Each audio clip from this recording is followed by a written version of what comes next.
I will never be bullied by Elon Musk or Donald Trump. Because I've never done any crime to anyone.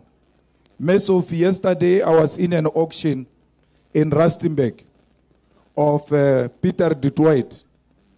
In that auction, 95% of those people were white people.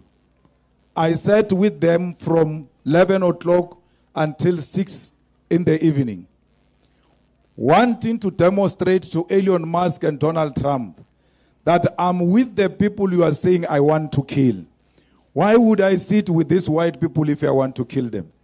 Why do you make me an international criminal for asking for dignity of black people? I've not committed any crime against anyone except to say, let's restore the dignity of black person. If you don't have the land, you will never have dignity. And I was saying to those white people yesterday, you are not going anywhere because it's nicer in South Africa. There is no any other place which is more nicer than South Africa, where black and white can coexist without problems. The only thing you need to change is your hearts. You must learn to share and share the land with the rest of other people.